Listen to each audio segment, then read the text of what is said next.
Hello again, everybody. Harry Boxer, the Technical Trader at TechTrader.com. It's Tuesday, the 26th of June.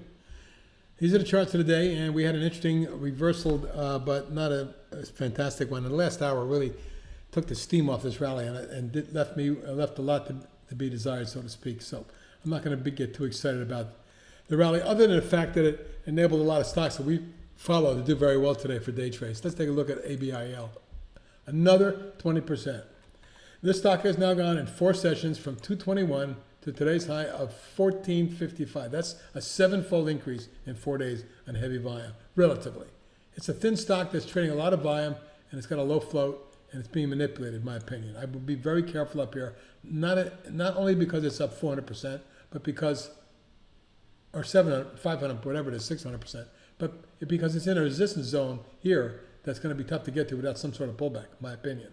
If it does go, who the hell knows where this goes? It's worth watching tomorrow. If it gets back over 14.5, it could be 17, 18. Let's leave it at that. But you need to put a stop on a stock like that, particularly right there.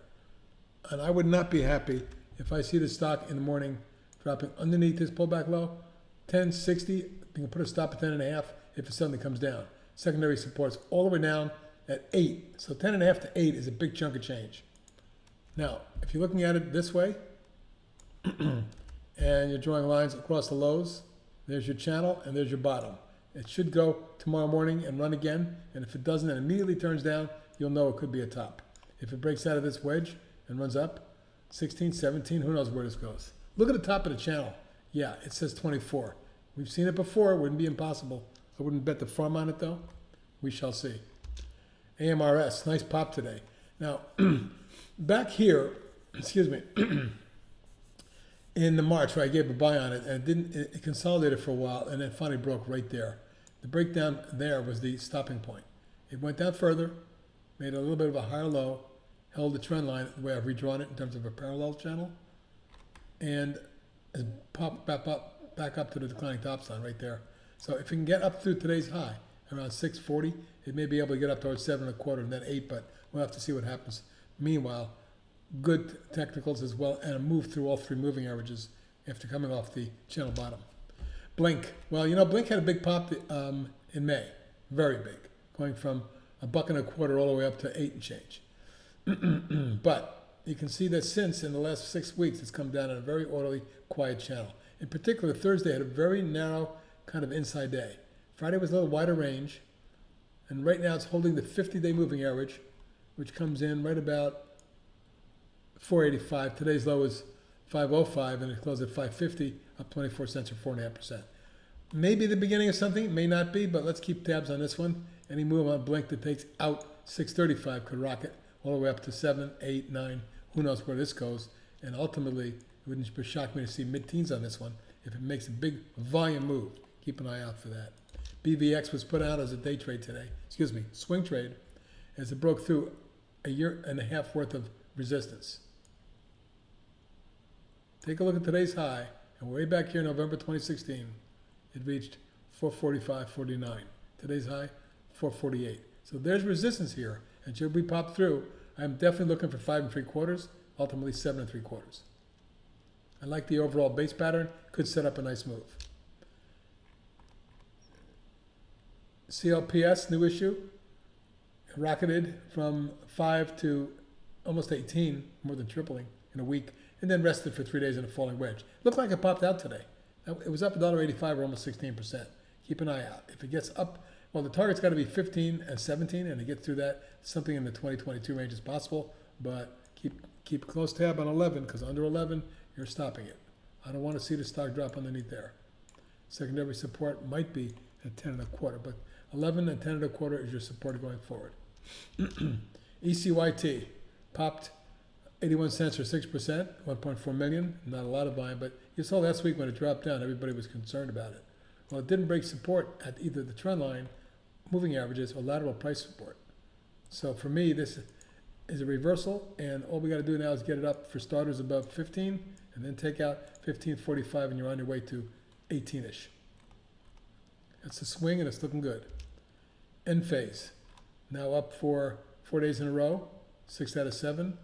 Today it popped nicely, volume picked up, and it moved 32 cents or 4.5% as well. That's the way the channel looks to me. Let's look at a 15-minute chart, and you can see it. Looking for an 8 in the next move. And then 9.5. GTN exploded yesterday on a accretive acquisition and had a beautiful fall through today, as I think some analysts realize the depth or how strong that deal was for them. And you can see the big explosive move. With 2 consecutive gaps, it may be oversold, and there is resistance around 17.75. So let's look for a pullback, setup, retest. Perhaps something around there would be great, 15.5. Let's see what happens. INNT. Well, after an explosive move in February and March, it took it from 3.5 all the way up to 50, believe it or not. Can you believe that one? The low was 343, February 8th. And by April 3rd, 2 months later, 3 to 50. Amazing. Well, that called for a big Fibonacci retracement, and it took back about 50%. But look at the spike in the last 4 days, 5 days. It's up against resistance in here, but I think it can accelerate and get up to about 33, 34 before it pulls back, but we'll see. If it does pull back, watch the 50-period moving average down around the 16 range. I think that's going to be support. Today's low, of course, is also support.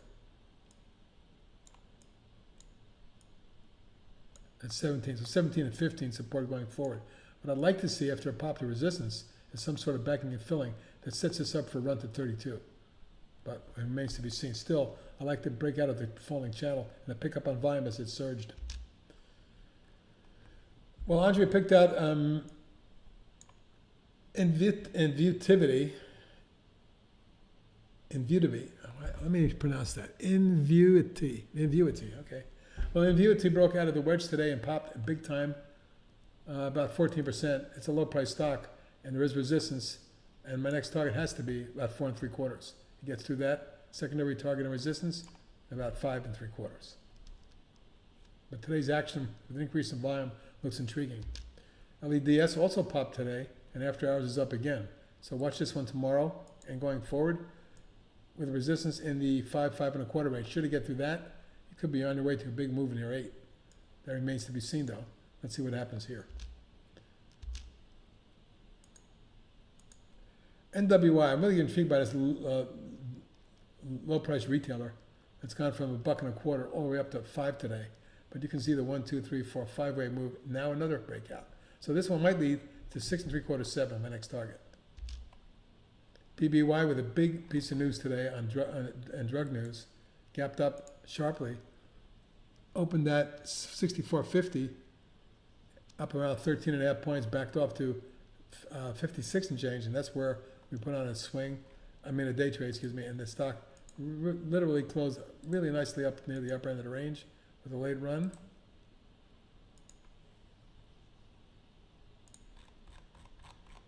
You can take a look at that recovery. It's a beauty. I think the stock has a lot more to go. I wanted to point it out to you. Initial target is 68.9. We get through that.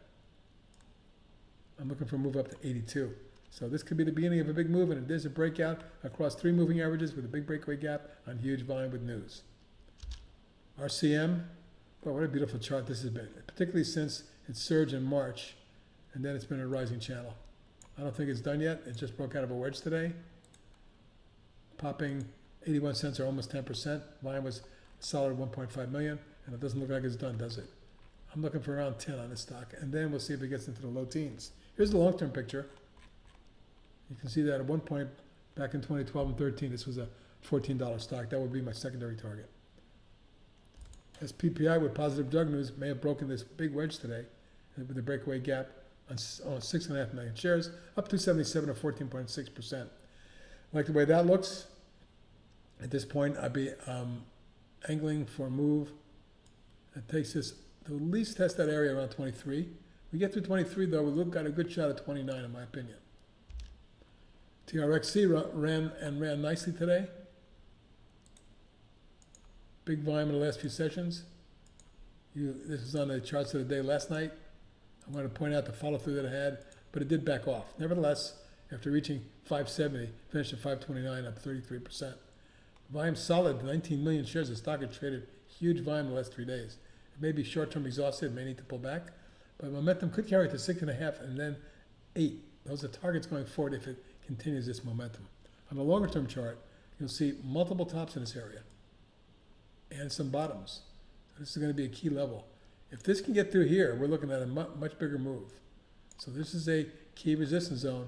Be careful. And folks, that's it for tonight. You guys have a good evening. I'll talk to you tomorrow. Let's make some money. Bye-bye.